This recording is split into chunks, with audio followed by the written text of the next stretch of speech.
মাননীয় প্রধান উপদেষ্টারও সেখানে সফর ছিল, কাজে এটা একসাথে আমাদের যাওয়াটা একসাথে হয়েছে, বাট প্রোগ্রামটা ছিল ভিন্ন প্রোগ্রাম।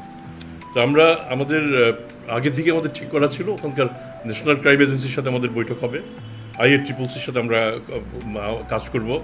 তো আমরা আমাদের এখান থেকে যারা যেসব সম্পদ পাচার করেছেন তাদের প্রাথমিক যে তালিকা আমাদের কাছে আছে সেই তালিকা আমরা পাঠিয়েছি, এবং আমাদের এদিককার আদালতের আদেশ নিয়েই আমরা সেটা পাঠিয়েছি, এবং সেখানে ন্যাশনাল ক্রাইম এজেন্সি আমি বলবো যে অন্তত এবার খুব ভালো কাজ করেছে। আমাদের সাবেক ভূমি প্রতিমন্ত্রী ছিলেন বোধহয় না, ভূমিমন্ত্রী সাইফুজ্জামান জাভেদের অনুপার্জিত এবং পাচারকৃত অর্থে ক্রয় করা প্রচুর সম্পত্তি এবার NCA-র সহায়তায় আমরা জব্দ করতে পেরেছি। ন্যাশনাল ক্রাইম এজেন্সির এই বন্ধুসুলভ সহায়তার জন্য আমরা তাদেরকে ধন্যবাদও দিয়ে এসেছি, এবং মানে এটা আমাদের জন্য খুব প্রীতিকর ছিল। আমরা যে সময় উপস্থিত হই সেই সময় কার্যক্রমটা এমন একটা পর্যায়ে আসছে, আমরা যেদিন সেখানে উপস্থিত সেদিনই আদেশটা হচ্ছে। আমরা সেই আদেশে আমার মনে হয় এটা আপনাদের জানা যে এই জাভেদ সাহেবের মোট 580টা বাড়ির আমরা সন্ধান পাই, তার মধ্যে 343টা বাড়ি যুক্তরাজ্যে, 228টা সংযুক্ত আরব আমিরাতে এবং 9টা যুক্তরাষ্ট্রে। বাংলাদেশের প্রপার্টি বাদ দিয়ে আমি এটা বলছি। এর মধ্যে 343টা বাড়ি যার আনুমানিক মূল্য 73.15 মিলিয়ন পাউন্ড, বাংলাদেশি মুদ্রায় বলা যায় প্রায় 1025 কোটি টাকা। এইটা আমাদের জন্য NCA ফ্রিজ করেছে, এবং আমরা যদি ভাগ্যবান হই পরবর্তী সময়ে সঠিকভাবে মামলা মোকদ্দমা চালিয়ে হয়তো এটা আমরা আনতে সক্ষম হব আশা করি। টাকাটা বাংলাদেশি মুদ্রায় 1025 কোটি টাকার মতো।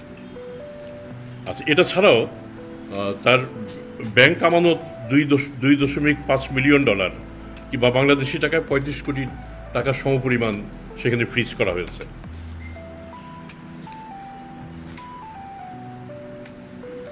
মানে এই সাইফুজ্জামান জাভেদের বিভিন্ন জায়গায় আরও কিছু প্রপার্টি আছে যেগুলি নিয়ে কাজ করছি, এবং আমরা যদি সঠিকভাবে বিভিন্ন সংস্থাকে পাঠাতে সক্ষম হই আমরা আশা করি সেখানেও সুফল পাব। আমাদের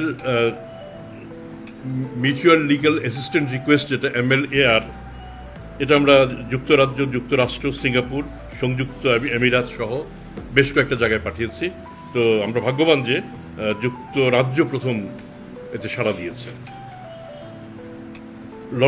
লন্ডন সফরকালে পাচার হওয়া অর্থ উদ্ধারে দুদক, IACCC যেটা international anti corruption coordination centre, national crime এজেন্সির সাথে আমরা বসেছি। পাচারকৃত অর্থ উদ্ধার সারা বিশ্বব্যাপী একটা জটিল কার্যক্রম, বাংলাদেশের এক্ষেত্রে অভিজ্ঞতা কম। এই কাজে দুদকের কর্মদক্ষতা বাড়াতে NCA আমাদের সাহায্য করবে প্রতিশ্রুতি দিয়েছে, এবং আমরা এর মধ্যেই একজন বলবো যে প্রশিক্ষক বলা যাবে আমাদের সাথে কাজ করতে শুরু করবেন। বাংলাদেশ ব্যাংকও অর্থ উদ্ধারের উদ্যোগ গ্রহণ করেছে। গভর্নর নিজে লন্ডনে এসেছেন এবং তার প্রতিষ্ঠানের সাথে সংযুক্ত বিভিন্ন প্রতিষ্ঠান এবং সংস্থার সাথে তিনি বৈঠক করেছেন। এ নিয়ে তিনি পৃথক সাক্ষাৎকার দিয়েছেন। তবে শেষ পর্যন্ত সম্পদ আমরা শুধু জব্দ করব এবং তারপর আনতে পারবো কিনা, এটার মধ্যে একটা সূক্ষ্ম রেখা রয়ে গেছে।